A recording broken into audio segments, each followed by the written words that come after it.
नमस्कार दोस्तों। इस वीडियो में हम लोग देखने वाले हैं बिहार लोक सेवा आयोग बीपीएससी की ओर से बिहार शिक्षक भर्ती का फॉर्म कैसे भरना है। स्टेप बाय स्टेप आप देख सकते हैं। यहाँ पे स्कूल टीचर रिक्वायरमेंट एग्जामिनेशन के लिए लिंक जो है यहाँ पे एक्टिवेट हो चुकी है। तो इस पे जैसे ही हम लोग क्लिक करते हैं तो फॉर्म जो है रजिस्ट्रेशन के लिए खुल जाती है। और विस्तृत जानकारी के लिए दोस्तों आप ऑफिशियल वेबसाइट पे जाके चेक भी कर सकते हैं या फिर रोजगारबिहार.com से भी आप सब कुछ कर सकते हैं। यहाँ पे सिलेबस के साथ साथ पूरी इंस्ट्रक्शन कैसे फॉर्म भरना है सारा कुछ यहाँ पे बताया भी गया है। ठीक है, डेट, फीस, एप्लीकेशन फीस वगैरह सारा कुछ, उम्र और आपका क्लास कौन से क्लास के लिए क्या एजुकेशनल क्वालिफिकेशंस चाहिए सारा कुछ बताया गया है। पेपर जो परीक्षा होगी उसका पैटर्न भी सारा कुछ बताया गया है। इसके अलावा नीचे देखिए आपको कितनी सीटें हैं, कौन सी क्लास के लिए कितनी सीटें खाली है वो बताया गया है।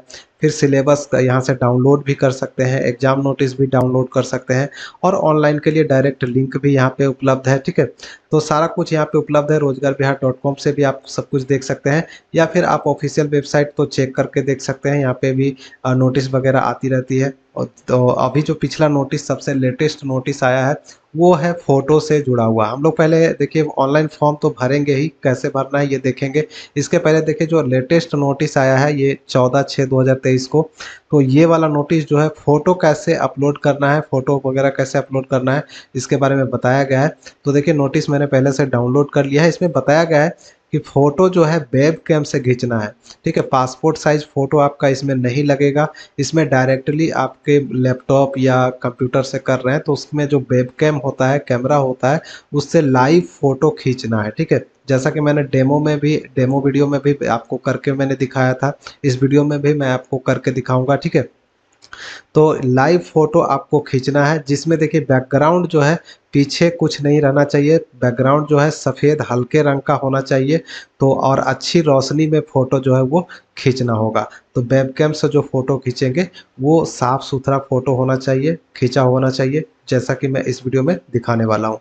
तो देखिए सबसे पहले देखिए लिंक जो है यहाँ पे अप्लाई ऑनलाइन वाले पे हम लोग क्लिक करते हैं और जैसे इस पर क्लिक करेंगे पोर्टल ओपन हो जाएगी। यहाँ पे आपको रजिस्ट्रेशन वाला पेज जो है फिल करना है। इसमें देखिए क्या-क्या आपको फिल करना है, ध्यान से देख लीजिएगा। तो देखिए फॉर्म खुल चुकी है। तो सबसे पहले इसमें एडवर्टाइजमेंट नंबर आपको दिखाई देगी, स्कूल टीचर रिक्वायरमेंट एग्जामिनेशन का हेडिंग दिखाई देगा।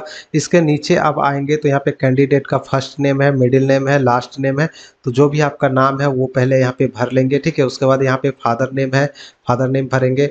अगर आप महिला हैं तो हस्बैंड का नाम भरेंगे। ठीक है, शादीशुदा महिला है तो हस्बैंड का नाम भी भर देंगे और यहाँ पे माता का नाम भरना है। फिर यहाँ पे आधार नंबर देना है। ठीक है, अगर आप आधार नंबर नहीं देंगे, आधार नंबर की जगह पे पैन कार्ड देते हैं तो आपको 200 रुपया एप्लीकेशन फीस एक्स्ट्रा लगेगा।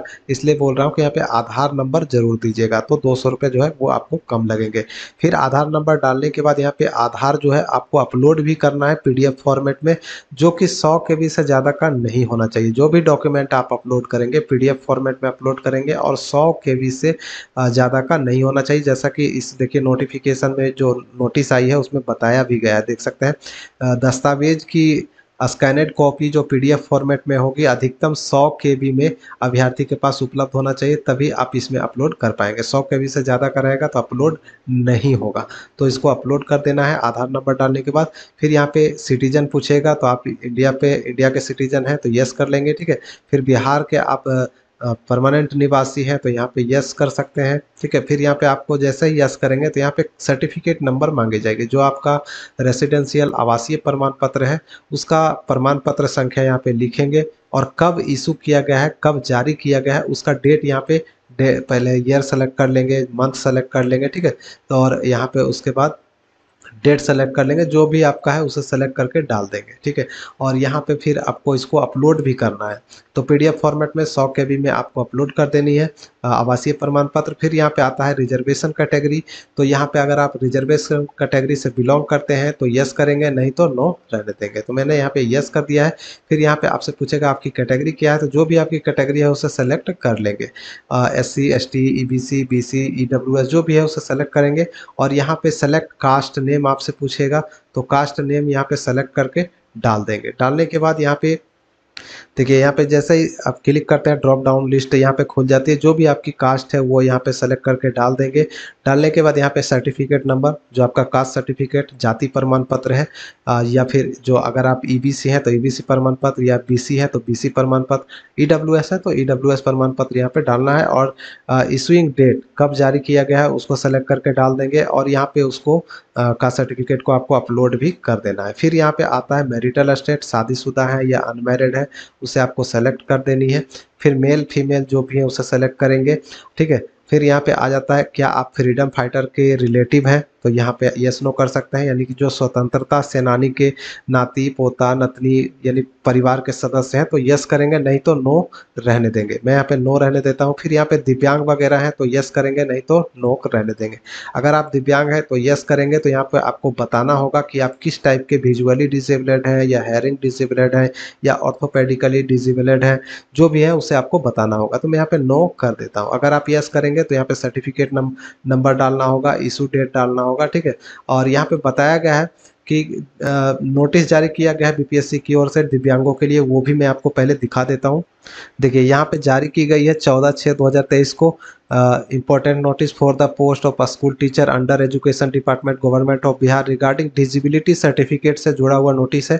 तो इसको भी हम डाउनलोड करके देख लेते हैं। पहले देखिए इसमें क्या क्या कहा गया है। इसमें पहले बताया गया था कि पीएमसीएच डीएमसीएच वगैरह से आपको बना होना चाहिए, लेकिन अब जो है इसको बदल दिया गया है। इसमें किसी भी सिविल सर्जन से अगर आपका बना हुआ है दिव्यांग प्रमाण पत्र का डिजिबिलिटी सर्टिफिकेट, तो आप डाल सकते हैं, लेकिन ये सिर्फ औपबंधिक होगा। अगर आप परीक्षा पास कर लेते हैं तो ज्वाइनिंग से पहले, ठीक है, यहाँ पे बताया गया है कि उम्मीदवारी औपबंधिक मानी जाएगी, तथा चयन के पूर्व अगर आपका चयन होता है तो दिव्यांगता प्रमाण पत्र जो है किसी भी, देखिए पीएमसीएच एनएमसीएच डीएमसीएच एसकेएमसीएच जो भी सरकारी महाविद्यालय है, चिकित्सा महाविद्यालय है या अस्पताल है, उससे आपको बनाकर देना होगा। फिलहाल अभी सिविल सर्जन वाला भी काम चल जाएगा, तो वो आपको यहाँ पे डालना होगा दिव्यांगों के लिए, ठीक है। तो बताना होगा सर्टिफिकेट नंबर और इशू डेट, जब जारी किया गया उसका डेट डाल देना है। तो फिलहाल मैं यहाँ पे यस कर नो कर देता हूँ और आगे बढ़ते हैं। फिर यहाँ पे आ जाता है आपका कि क्या आप कंसेशनल फीस चाहते हैं, यानी छूट चाहते हैं परीक्षा शुल्क में। तो अगर आप एससी एसटी वगैरह हैं, दिव्यांग है, तो यहाँ पे यस कर लेंगे तो आपको पैसा जो है थोड़ा कम लगेगा। अगर नो करेंगे तो जनरल के बराबर आपको पैसा देना होगा। फिर यहाँ पे आ जाता है एक्स सर्विसमैन, तो एक्स सर्विसमैन है तो हाँ करेंगे, नहीं तो ना रहने देंगे। मैं यहाँ पे नो कर देता हूँ। फिर यहाँ पे आ जाता है कि पंचायती राज संस्था एवं नगर निकाय संस्था अंतर्गत आप पहले से शिक्षक हैं, तो आप यस करेंगे। यस करेंगे तो आपको पोस्ट बताना होगा, कौन से पोस्ट पे है, ऑफिस बताना होगा यानी स्कूल का नाम बताना होगा, फिर कौन से डिस्ट्रिक्ट में है वो आपको बताना होगा, ठीक है। तो फिलहाल और यहाँ पे सर्टिफिकेट नंबर, दक्षता परीक्षा का जो होता है, पंचायती राज संस्था एवं नगर निकाय संस्था अंतर्गत नियुक्त एवं कार्यरत शिक्षक के लिए सर्टिफिकेट एनओसी और या फिर ज्वाइनिंग लेटर यहाँ पे उसका नंबर डालना है और इशू डेट। तो फिलहाल मैं यहाँ पे नो रहने देता हूँ। अगर आप यस करेंगे तो ये सब डालने के बाद उसका सर्टिफिकेट जो है आपको अपलोड करना होगा, तो मैं यहाँ पे नो कर देता हूँ। फिर आ जाता है आपकी शैक्षणिक पर शैक्षणिक योग्यता के बारे में, अपनी पर शैक्षणिक योग्यता के अनुसार एक चुने। तो अगर आप बीएड वगैरह करके रखे हैं, बीएड एमएड, तो ये वाला सेलेक्ट करेंगे। अगर आप कंप्यूटर विज्ञान विषय के अभ्यर्थी हैं तो इसको सेलेक्ट करेंगे। अगर केवल संगीत विषय के अभ्यर्थी हैं तो ये आपका इसको सेलेक्ट करना है। क्लास 11 से लेकर 12, 11 से लेकर 12, और ये आपका 1 to 5 से लेकर 11 से लेकर 12 तक सभी लोग धारण यहाँ पे कर सकते हैं। अगर आप सिर्फ डीएलएड किए हुए हैं, 12वीं के बाद डीएलएड किए हुए हैं, तो आपको फर्स्ट वाला ऑप्शन ही सेलेक्ट करना है। अब यहाँ पे आते हैं नीचे, तो क्या आपके द्वारा पात्रता परीक्षा जो सीटेट एस्टेट होती है वो आप पास कर रखे हैं, तो यहाँ पे आपको सेलेक्ट करना है। अगर आप दक्षता परीक्षा पास करके रखें तो दक्षता परीक्षा वाला सेलेक्ट करेंगे। मैं पात्रता कर लेता हूँ, ठीक है, पात्रता परीक्षा। अब यहाँ पे बताना होगा कि किस टाइप के आप पात्रता परीक्षा को पास कर रखें। तो सीटेट अगर आप पेपर 1 या बीटेट पेपर 1 पास कर रखे हैं तो इसको सेलेक्ट कर लेंगे। अगर आप पेपर 2 भी पास करके रखे हैं तो पेपर 2 का भी यहाँ पे सेलेक्ट करके डाल देना है, ठीक है। यहाँ पे देख पा रहे होंगे, यहाँ पे सारा कुछ दिया हुआ है, इसको सेलेक्ट करके डाल देंगे। फिलहाल मैं एक ही रहने देता हूँ। अब यहाँ पे आते हैं तो देखिए यहाँ पे सर्टिफिकेट आपसे पूछा जाता है पेपर 1 का। जो भी आप सेलेक्ट करेंगे उसका सर्टिफिकेट आपको अपलोड करना है और सीरियल नंबर भी डालना होगा और इशू डेट भी डालना होगा, ठीक है। डालने के बाद यहाँ पे डेट ऑफ बर्थ है, डेट ऑफ बर्थ डालने के बाद दोस्तों देखिए यहाँ पे आपका पोस्ट अप्लाइड पूछा जाता है, ठीक है। तो पोस्ट अप्लाइड में आपका जो पर शैक्षणिक योग्यता है जो आपने डाला है उसके अकॉर्डिंग यहाँ पे दिखाई दे रहा है। तो मैंने सिर्फ एक चुना था तो यहाँ पे क्लास 1 to 5 दिखा रहा है। मैंने दूसरा चुना होता तो यहाँ पे क्लास 11 to 12 भी दिखाई देता, ठीक है। तो फिलहाल मैं इसको सेलेक्ट कर लेता हूँ, ओके कर लेता हूँ। फिर यहाँ पे सब्जेक्ट, ठीक है, कौन से सब्जेक्ट के लिए कर रहे हैं, उर्दू, बांग्ला, सामान्य, तो यहाँ पे मैं जो भी है उसे सेलेक्ट कर लेना है, ठीक है। फिर यहाँ पे एड्रेस हो जाता है, एड्रेस पूरा भर देना है। फिर यहाँ पे आ जाता है कि आपका जो शैक्षणिक योग्यता है वो धारण करते हैं कि नहीं, एसेंशियल एजुकेशनल क्वालिफिकेशन, तो यहाँ पे यस पे रहने देंगे, ठीक है। फिर यहाँ पे ईमेल एड्रेस है डालेंगे। फिर यहाँ पे आपका मोबाइल नंबर है वो डालेंगे। डालने के बाद मोबाइल ओटीपी और ईमेल ओटीपी डाल के वेरीफाई कर लेंगे। फिर यहाँ पे ये जो कैप्चा कोड है यहाँ पे डालेंगे और सबमिट रजिस्ट्रेशन पे क्लिक कर लेंगे। तो जैसे ही सबमिट रजिस्ट्रेशन पे क्लिक करेंगे यहाँ पे कंफर्म करने के लिए कहेगा तो यहाँ पे यस कर लीजिएगा। फिर जैसे ही कंफर्म हो जाएगा यहाँ पे देखिए आपको मैसेज भी मिल जाता है आपके मोबाइल पे, और यहाँ पे आपको एक प्रिंट आउट भी मिल जाता है। इसको प्रिंट करके रख सकते हैं या फिर नोट करके भी रख सकते हैं। इसमें आपका यूजर आईडी और पासवर्ड और रजिस्ट्रेशन नंबर तो तीनों आपको मिल जाते हैं। तो इसको आप सेव करके रख लीजिएगा या स्क्रीनशॉट लेके रख लीजिए या फिर कहीं पे नोट करके रख लीजिए या फिर प्रिंट करके रख लीजिए, क्योंकि इसकी ज़रूरत जो है आपको अंतिम तक पड़ने वाली है। जैसे कि एडमिट कार्ड आएगा तब आपको इस यूजर आईडी और पासवर्ड के माध्यम से लॉगिन करके आप अपना एडमिट कार्ड डाउनलोड करेंगे। फिर रिजल्ट आएगा तो रिजल्ट भी आप डाउनलोड कर पाएंगे। तो सब कुछ के लिए आपको यहाँ पे ये यूजर आईडी और पासवर्ड आपको सुरक्षित रखना है अंत तक, ठीक है, जब तक बहाली ख़त्म नहीं हो जाती है। जबकि आप जब तक आप अभ्यर्थिता आपकी वहाँ पे बनी रहती है तब तक इसको आपको रखना है। तो इस प्रकार से जो है रजिस्ट्रेशन करना था।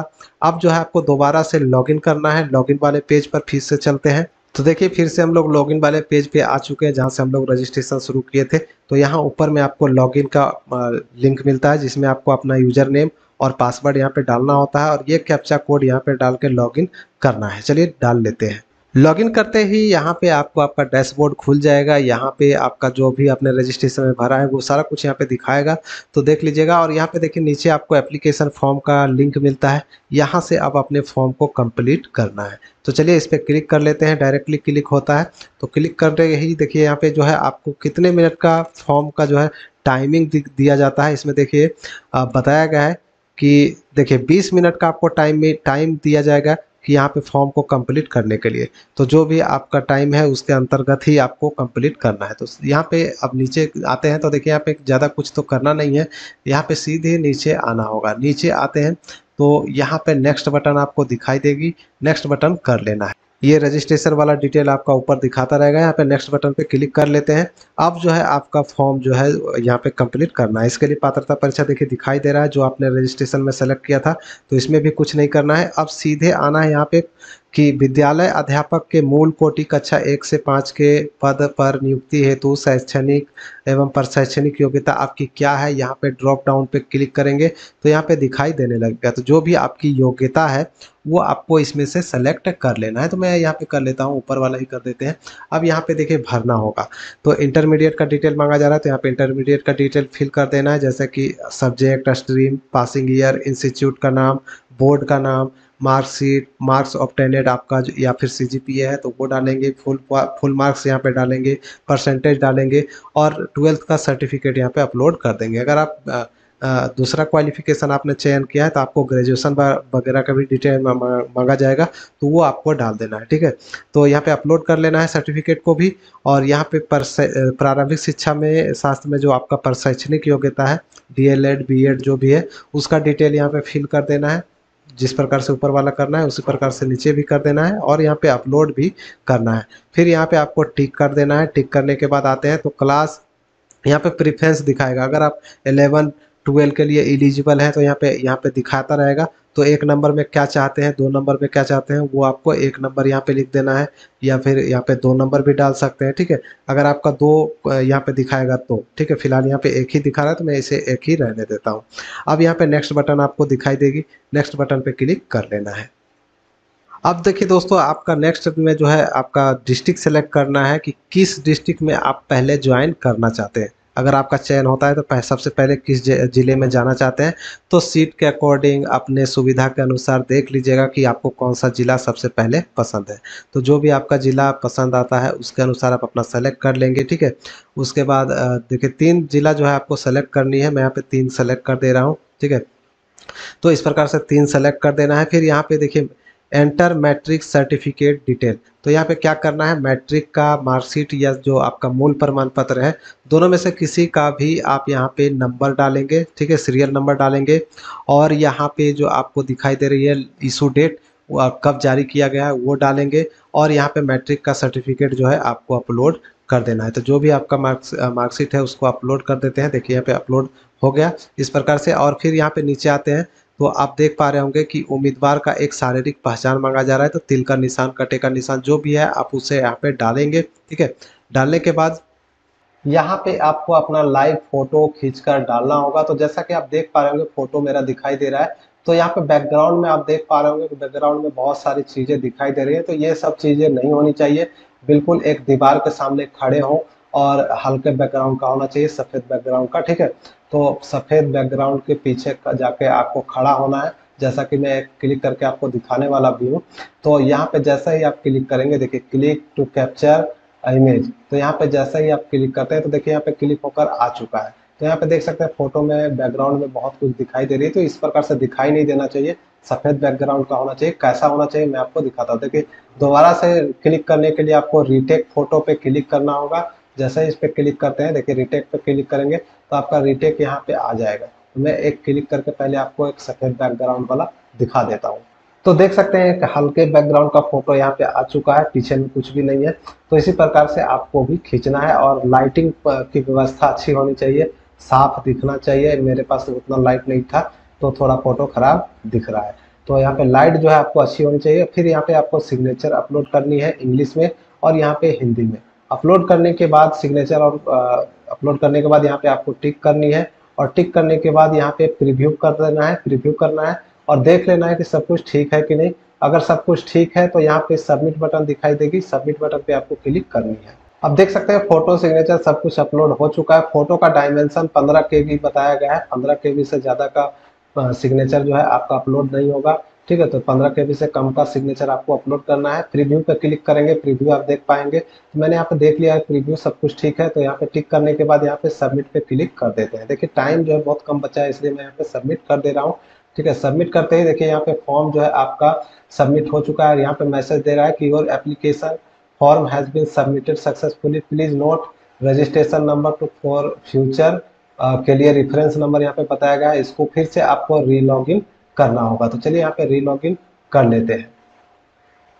फिर से लॉगिन करने के बाद देख सकते हैं अब पेमेंट का ऑप्शन आपको मिल जाएगा। क्लिक हेयर फॉर पेमेंट पे क्लिक करेंगे। जैसा ही इस पे क्लिक करते हैं देखिए यहाँ पे पेमेंट का रजिस्ट्रेशन का यहाँ पे दिखाई देगा। आप यहाँ पे प्रोसीड कर लेना है, कितना पेमेंट करना है वो आपको यहाँ पे दिखाई देता रहेगा, ठीक है। फिर ओके करते हैं। ओके करेंगे तो यहाँ पे देखिए जो है आपका पेमेंट पोर्टल खुलेगा। ये देखिए खुल चुका है। तो यहाँ पे आपको पेमेंट के लिए ऑप्शन मिलते हैं net banking, debit card, credit card. तो जिससे भी आपको करना है, यहाँ पे देखिए रुपए कार्ड का भी ऑप्शन है। रुपए कार्ड अगर आपके पास है तो उससे भी पेमेंट कर सकते हैं। अगर आप दूसरे बैंक का कार्ड है तो दूसरे बैंक से भी कर सकते हैं, या फिर नेट बैंकिंग पे आप क्लिक करके नेट बैंकिंग से भी कर सकते हैं। ICICI का है। फिर यहाँ अगर अदर बैंक कोई दूसरा बैंक है तो इस पर क्लिक कर सकते हैं और प्रोसीड करके आप अपना पेमेंट कर लेंगे। देखिए अदर पे क्लिक करेंगे तो नेट बैंकिंग में आपको मिल जाता है स्टेट बैंक हो गया, PNB बैंक हो गया, बहुत सारे बैंक मिल जाएगा। जो भी आपका बैंक है उसको आपको सेलेक्ट करके अपना पेमेंट कंप्लीट कर लेना है। फिर पेमेंट कंप्लीट करने के बाद जैसा ही कंप्लीट करेंगे फिर यहाँ पे आपको ऑप्शन मिल जाएगा। देखिए यहाँ पे जो एप्लीकेशन फॉर्म दिखाई दे रही थी इसके नीचे आपको आपका हार्ड कॉपी दिखाई देने लगेगा, यानी जो आपने आवेदन किया है उसका प्रिंट आउट यहाँ से डायरेक्टली क्लिक करके डाउनलोड कर पाएंगे। तो इस प्रकार से आवेदन करना था। उम्मीद करता हूँ दोस्तों जानकारी आप लोगों को अच्छी लगी होगी और आप लोगों को पता भी चल चुका होगा कि डॉक्यूमेंट क्या क्या लग रहा है, ठीक है। डॉक्यूमेंट में आप ध्यान रखें कि कास्ट सर्टिफिकेट जो है दोस्तों वो पुराना भी दे सकते हैं, लेकिन जो आपका आवासीय प्रमाण पत्र है वो आप 3 महीने या 6 महीने से पहले का दे तो अच्छा रहेगा, ठीक है। तो 6 महीने से ज़्यादा पुराना का आप आवासीय प्रमाण पत्र ना दें, यही मैं कहना चाहूँगा। इसके अलावा जो है आप कास्ट सर्टिफिकेट पुराना दे सकते हैं, कोई दिक्कत नहीं है, ठीक है। तो इस प्रकार से आवेदन करना था। तो मैं मिलूंगा नेक्स्ट वीडियो में नेक्स्ट अपडेट के साथ। तब तक के लिए बाय, जय हिंद।